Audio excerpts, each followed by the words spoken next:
दखल विरोधी कानून का तो आप यूज नहीं कर रहे हैं, उसका दुरुपयोग सबसे पहले आपने एक आम नागरिक पे किया और आप हमें 163 का हवाला देकर डरा रहे हैं।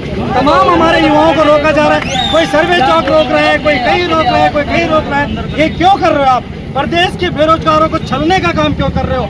आपने पहले उसको गरीबी के कारण छला, फिर उसको परीक्षा सेंटर में छला, फिर उसको परीक्षा केंद्र में छला, फिर आपने उसको रिजल्ट में छला, पेपर लेकर आगे चला और अब आप उसे इस तरीके से डरा रहे हो। इस तरीके से डराने का काम जो हमारी मित्र पुलिस कर रही है, ये बिल्कुल भी बर्दाश्त योग्य नहीं है। हम शांतिपूर्ण तरीके से, लोकतांत्रिक तरीके से, संवैधानिक दायरे में रहते हुए काम कर रहे हैं और हमारी मांग है, जो वो 4 अधिकारी प्रेस कॉन्फ्रेंस करने बैठे थे, अगर उनकी नाक में थोड़ी सी शर्म है तो आए यहाँ परेड ग्राउंड में और वार्तालाप करें हमसे। ये क्वेश्चन पेपर है, ये उनसे सवाल करने हैं आज। ये मैं आपको दिखा रहा हूँ, पढ़ाऊंगा नहीं किसी को भी नहीं। ये सवाल GS मर्तोलिया से हैं, ये सवाल SSP अजय सिंह जी से हैं और ये सवाल उन अधिकारियों से हैं जो प्रेस कॉन्फ्रेंस में बैठे थे। हम उनसे ये सवाल करेंगे और उसके बाद हमारी मांग, जो मुख्यमंत्री पुष्कर सिंह धामी ने 3 साल पहले कहा था कि 1 साल का कैलेंडर खत्म होने दीजिए, हम CBI लागू करेंगे, ये उनका स्टेटमेंट है, हमारा नहीं है। पुलिस का क्या कुछ कहना है इस टाइम पे? पुलिस का कहना है कि आप 5 लोग से ज्यादा नहीं हुए, खड़े नहीं होंगे। 5 लोग नहीं, यहाँ पे बहुत लोग पीछे यहाँ पर हो गए हैं, हम यहाँ पर 4-5 लोग ही हैं। 4-5 लोग से ज्यादा आप खड़े नहीं होंगे। अरे भाई, अपनी बात नहीं रखेंगे तो कहाँ रखेंगे? आपके पास रखते हैं, आप उल्टा हम पे इल्जाम लगा देते हैं। सारे तथ्य हम पुलिस को देते हैं, सारे तथ्य हम आयोग को देते हैं, उल्टा हम पर आरोप मर देते हैं कि इन्होंने गलत किया। अरे भाई, क्या गलत किया? क्या गलत किया ये बताओ ना। बॉबी भाई ने अगर सूचना दी है तो क्या गलत किया? तो गाइस, बॉबी कुमार भी हमारे बीच पहुंच चुके हैं। अभी क्या गलत सारे लोग आप हम पे जुर्म ढाते हो, आप हम पे आरोप लगाते हो। अभी हम बॉबी कुमार से मिले थे ऑफिस में और हम सारे लोग धीरे धीरे इकट्ठे हो रहे हैं। अधिकारियों में शर्म बची है। अभी फिर कह रहा हूँ, रिकॉर्डेड, जो प्रेस कॉन्फ्रेंस में बैठे थे वो यहाँ पर आए और हमसे हमारे सवालों का उत्तर दे, हमारे प्रश्नों के उत्तर दे, हम मान जाएंगे उनको। चलिए, बॉबी भाई और त्रिभुवन जी भी यहाँ पर पहुँच चुके हैं। बॉबी भाई, क्या कुछ है कि कल मामला में देख रहा था, कल आपको SOG के द्वारा जो है वो भी शिकायत के लिए आपकी साइड से थोड़ी जानकारी के लिए आपको दिखाया गया था, तो क्या कुछ रहा और क्या कुछ अब चल रहा है इस पूरे प्रकरण में, उसके बारे में थोड़ा सा हमें जानकारी दीजिए। देखिए, सरासर लोकतंत्र के गला घोटने का ये प्रयास है। यहाँ की सरकार, मुझे लगता है कि लोकतंत्र पर विश्वास नहीं करती है।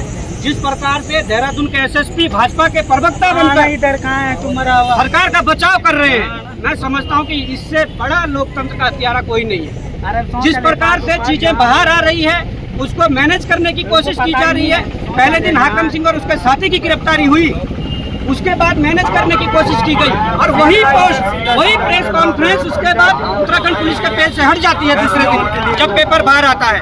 फिर दूसरे पेपर के दिन जब पेपर बाहर आता है, उसके बाद आप ये समझिए कि उसके बाद उसको मैनेज किया जाता है। पर मैं बताता हूँ ना, 2 एविडेंस को आपने मैनेज करने की कोशिश की, तीसरा एविडेंस भी बॉबी कुमार देगा। 11:35 पर पेपर बाहर आया, 11:35 पर पेपर बाहर आया। मैं एविडेंस दूंगा कि 10 बजे के आसपास भी पेपर बाहर था, 10 बजे के आसपास भी पेपर बाहर देंगे। इन लोगों ने सोचा और ये नकल रोधी कानून का डर, करो हम तुम्हारे साथ हैं, तुम संघर्ष करो हम तुम्हारे साथ हैं। ये लोग नकल रोधी कानून का डर नकल माफियाओं को न दिखाकर उत्तराखंड के बेरोजगारों को दिखाएंगे धुएं से नकल रोधी कानून पर।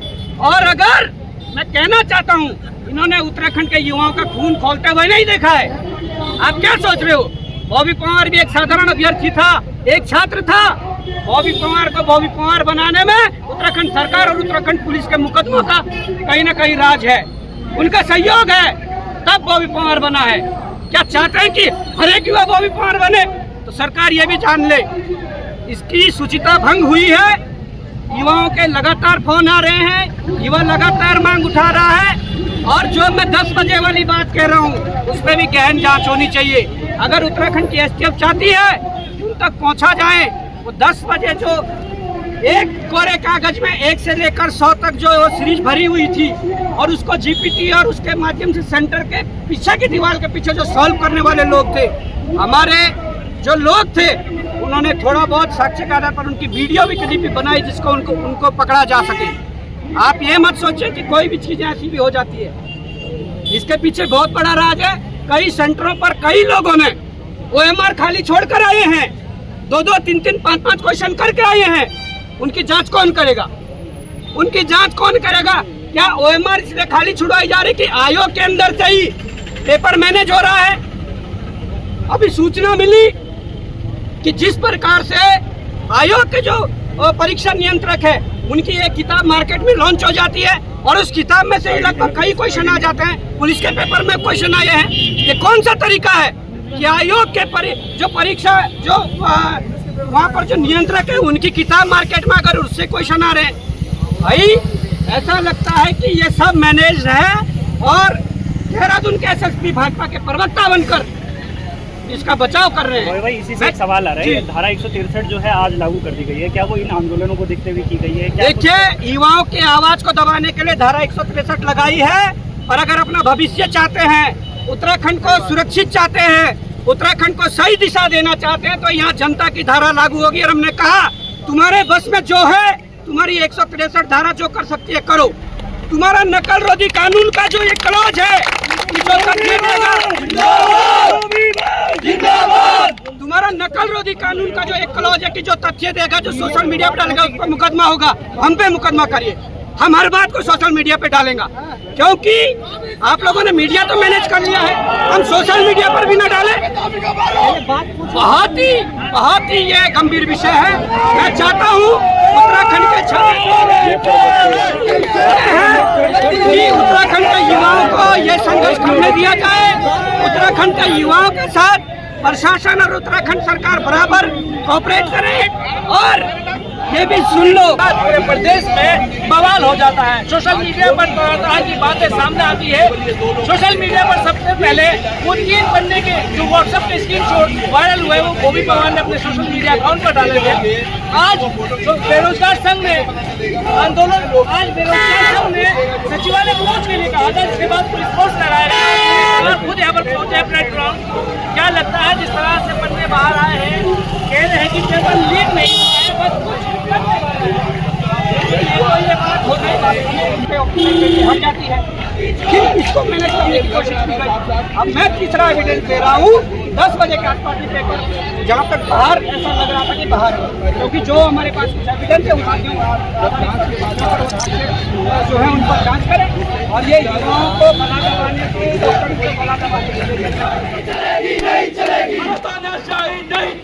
नहीं चलेगी, ये मनमानी नहीं चलेगी। मैं ये कहना चाहता हूँ कि अगर आप देखेंगे कि 21 सितंबर को जो पेपर हुआ, उस पेपर को पीछे करवाने के लिए प्रदेश के 90% युवा तैयार थे, इस पेपर को पीछे करवाया जाए। लेकिन साथियों, हमारी टीम उत्तराखंड बेरोजगार संघ मरतौलिया जी के पास 3 बार जाता है, इस पेपर को पीछे करवाइए 3 बार। उसके बाद यही बेरोजगार संघ मुख्य सचिव से मिलता है, एक नहीं बल्कि 2 बार मिलता है, और एक बार तो ये भाई वहां पर जो है 8 घंटे तक बैठा रहा कि मुझसे मिलेंगे, लेकिन मुख्य सचिव नहीं मिलते हैं। हमने जो है उनके सामने ये पत्र दे दिया कि इस परीक्षा को पीछे करवाइए। इस प्रदेश में आपदा आई हुई है, आप कैसे जो है बच्चों को खतरे में मोल कर आप जो है उनको सेंटरों तक भिजवा रहे हो। लेकिन साथियों, हमें ये नहीं पता था कि ये जो जोर जबरदस्ती हो रही है, इस पेपर को पूरा करवाने के लिए जो जोर जबरदस्ती हो रही है, उसके पीछे कहीं ये सारी चीजें तो नहीं थी। ये चीजें अब पता चल रही है साथियों कि इस पेपर में ये सारी चीजें हुई है। साथियों, जब हमने उत्तराखंड में खुद हमने और हमारी टीम ने, जब हमें यह पता चला कि हाकम का साथी जो पंकज गौड़ है, वो पंकज गौड़ जो है 15 लाख रुपए में पटवारी का पेपर, स्नातक स्तर का पेपर को 15 लाख रुपए में लगवाने की बात कर रहा है युवाओं से, ये हमें पता चला। हमने क्या किया कि अपना एक साथी हमने तैयार किया। उस साथी को खुद हमने 2 दिन प्रैक्टिस करवाई। 2 दिन हमने ये प्रैक्टिस करवाई उसे कि आपको कैसे कैसे बात करनी है, आपको कैसे डील करनी है।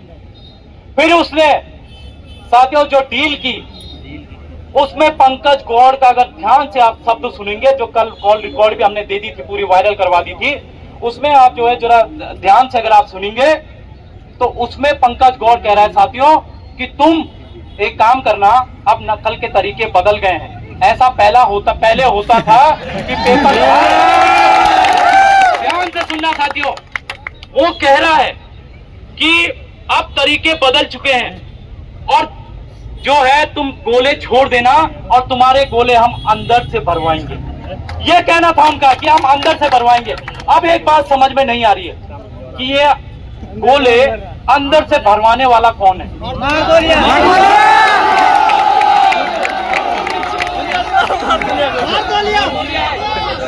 साथियों, ये बड़े गंभीर सवाल है, बहुत गंभीर सवाल है, क्योंकि वो जब कॉल रिकॉर्ड हो रही थी साथियों, जो कॉल रिकॉर्ड आपने भी सुनी होगी, उसमें पंकज गौड़ बड़े कॉन्फिडेंस से कह रहा है कि मैं अंदर से तुम्हारा जो है गोले भरवा दूंगा। ऐसा कॉन्फिडेंस साथियों और नहीं होता है, जो करवाता है उसका ऐसा कॉन्फिडेंस देखा जाता है। अगर आप एक अभ्यर्थी से पूछेंगे, वो बड़े कॉन्फिडेंस से आपको बता सकता है कि मेरे कितने नंबर आ रहे हैं। मैं गर्व से कह सकता हूं मेरे भाई स्नातक स्तर में 75 नंबर आ रहे हैं। तो जो नकल माफिया है वो भी गर्व सीना चौड़ा कह सकता है कि मैं अंदर से गोले भरवा दूंगा, और ये उसने कहा है। तो अब जब इस पेपर की गोपनीयता पूरी भंग हो चुकी है, इस पेपर की गोपनीयता हर तरीके से भंग हुई है, तो इस पेपर को कैंसिल करवा कर दोबारा से नई परीक्षाएं होंगी। और आयोग के अध्यक्ष जीएस मर्तोलिया कहते हैं, आपने अगर ध्यान से सुना होगा, वो कह रहे 3 पन्ने बाहर आए, केवल 3 मतलब ये आप समझिए कि अगर 3 पन्ने बाहर आ रहे हैं और उन्होंने कुछ ही घंटे में ये भी जांच कर दी कि सिर्फ 3 ही पन्ने बाहर थे, ये इधर उधर नहीं गया, ये भी जांच हो चुकी है। मतलब हमारी उत्तराखंड पुलिस, हमारा एसटीएफ, हमारा प्रशासन इतना तेज हो गया है कि उन्होंने जो है कुछ ही घंटों में ये भी जांच कर दी। आयोग के अध्यक्ष को बिठा दिया, एसएसपी भी बगल में बैठे हैं, सब बगल में बैठे हैं और ऐलान कर रहे हैं कि कुछ नहीं हुआ है, 3 पन्ने बाहर हैं बस। और उसके बाद आप प्रदेश के युवाओं को रोकते हो कि बाहर मत निकलो, धारा 163 है, सब में मुकदमे हो जाएंगे, ये आप कह रहे हो। तो ये बड़े साथियों 163 हो चाहे कोई भी धारा लग जाए, इस प्रदेश का युवा आप रुकने वाला नहीं है। साथियों, मेरे पास एक आर्या इंटर कॉलेज है रुड़की में, इसका पूरे सेंटर में जो कार्बन ओएमआर की जो कार्बन कॉपी होती है, उसमें साथियों जो गोले भरे जाते हैं, उस गोले की कार्बन कॉपी में जो मार्क होते हैं, मतलब गोले का जो मार्क होता है वो आया ही नहीं है, किसी भी बच्चे का नहीं आया। अब आप इससे समझिए, अगर मैंने कार्बन के गोले भर, मैंने जो ओएमआर है उसमें मैंने गोले भरे हैं, तो कल अगर मैं इसकी वो निकलती है आंसर की अगर निकलती है, तो मैं कैसे पता करूंगा मेरे कितने नंबर आए? तो कहीं ये जो पंकज गौड़ बात कर रहा था, ये वही खेल तो नहीं है? हो सकता है। और ऐसा सिर्फ उस सेंटर में नहीं हुआ है, बल्कि हरिद्वार के अन्य सेंटरों में भी ऐसी खबरें साथियों हमारे पास आई हैं कि कार्बन कॉपी में गोले के निशान है ही नहीं। जैसे कार्बन कॉपी होती है वैसे ही जो है बच्चों को ये कार्बन कॉपी दे दी गई। और जब बच्चे इसकी शिकायत करते हैं, वहां पर जो शिक्षक होते हैं, आयोग के अधिकारी जो होते हैं, जो आयोग के प्रतिनिधि होते हैं, वहां पर उनसे जब शिकायत करते हैं तो वो कहते हैं कि आप जो है देहरादून में जाके पता करो। तो भाई देहरादून, अब बच्चा, पहले तुमने आपदा में बच्चे को वहां भेज दिया और अब वो बच्चा जो है देहरादून जाएगा, भैया मेरे उसमें कार्बन कॉपी में ये नहीं आया। तो ये कितना बड़ा मजाक साथियों आप प्रदेश के युवाओं के साथ कर रहे हो।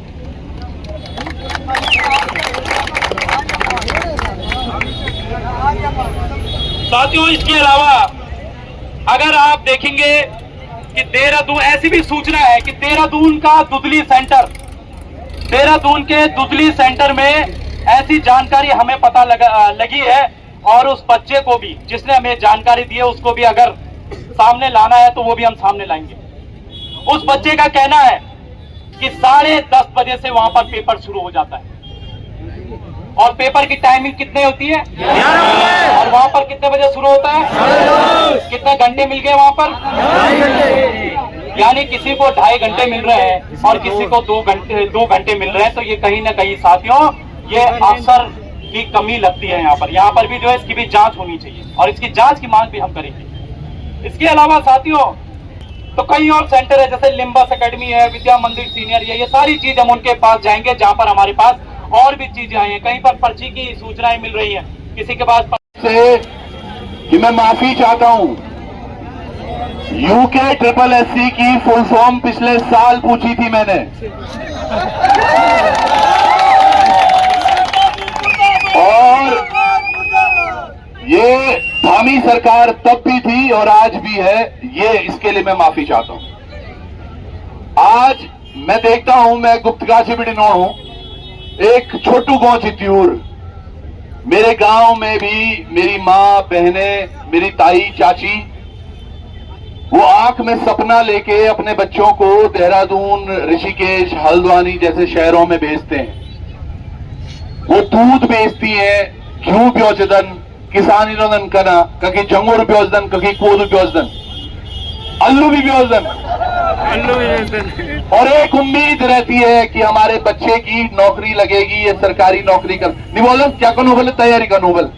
अरे सोचो उस मां के दिल पर कितनी बीती होगी कल, और ये धामी समझ नहीं रहा, इसको दुख दर्द पता नहीं है। ये ऐसा एक बीज हमारे प्रदेश में हो गया है जिसको समझ नहीं आ रहा है। बोलने के लिए तो ये भी एक फौजी का बेटा था है। आज देखो सबसे बड़ी कोठी इसकी, सबसे बड़ी कोठी बनी हुई है इसकी है? गणेश जोशी खुद ये सब लोग उन्हीं परिवारों से आए हैं और अब बड़ा दर्द मुझे होता है। अफसोस इनको हमारे लोगों का दर्द ही नहीं पता। ये आज हमारे युवाओं को यहाँ लाठी भांजने तो आ जाएंगे, पर सही कहा राम ने कि ये वहां नहीं जा रहे हैं चेक करने। एसओजी बॉबी को उठाने तो कल आ गई थी, लेकिन एसओजी वहां नहीं पहुंची।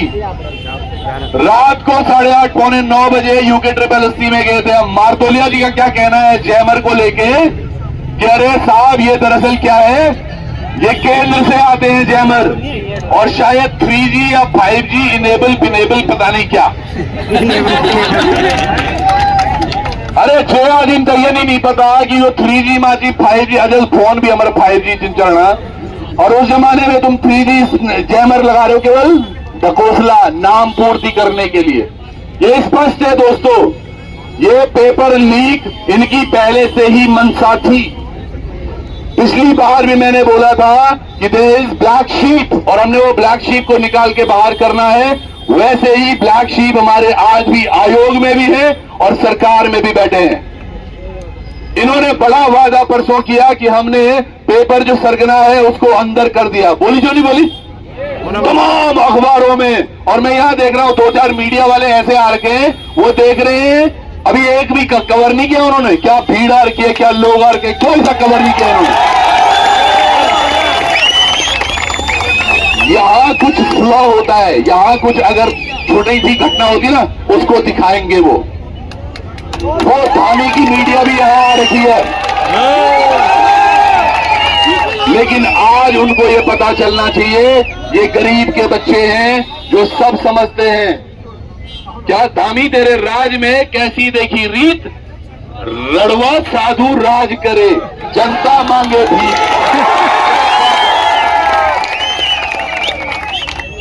तो मैं समझ रहा हूं, मैं बोल भी रहा हूं कि आज जो हुआ है, सोचिएगा केवल एक व्यक्ति को पकड़ने मात्र से आपने बोल दिया हमने पेपर लीक कम कर दिया, बिल्कुल नहीं। क्योंकि अगले ही दिन पेपर लीक ऐसा होता है और वो कहते हैं बड़ी बेशर्मी से कि केवल 3 ही पेज बाहर निकले हैं। दादा मैं आपको थोड़ा एक फॉर्मेट समझाता हूं।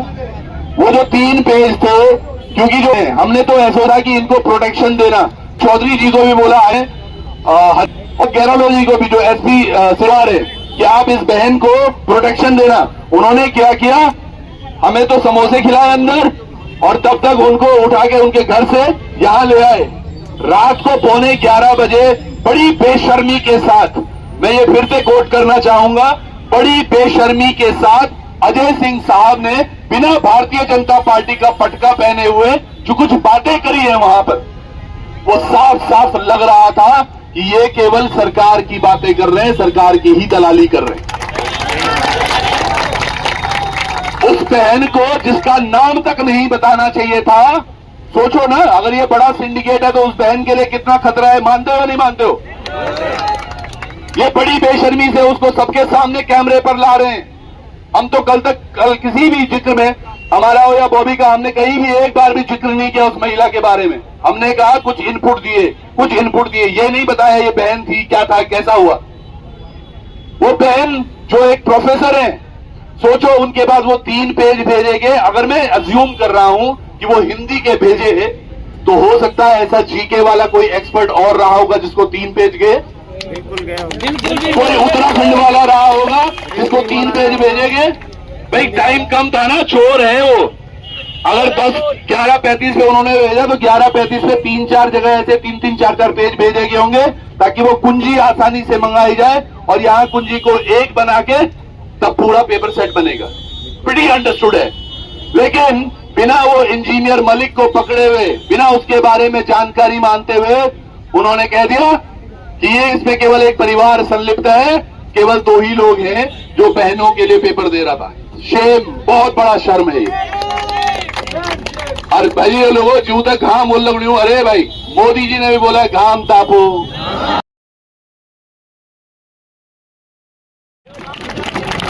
आप सभी से मैं अनुरोध करना चाहता हूं कि प्यारे दोस्तों, आपकी नीयत सही है, आपकी नीयत सही है। आप एक साथ एकजुट रहिए, किसी के बहकाव में आने की जरूरत नहीं है। आज तो ये छोटा सा आंदोलन है, कल देखना ये जो कुंभ है ये कल महाकुंभ होगा।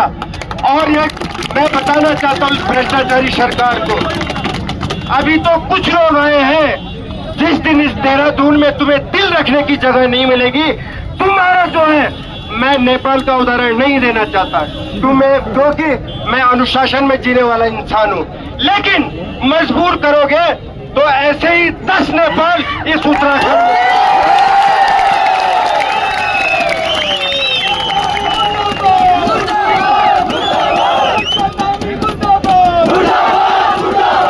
तो साथियों, बच्चों, मैं आपसे यही करबद्ध प्रार्थना करता हूं कि आप बिल्कुल एकदम दृढ़ संकल्प के साथ, डिटर्मिनेशन के साथ बैठे रहिए।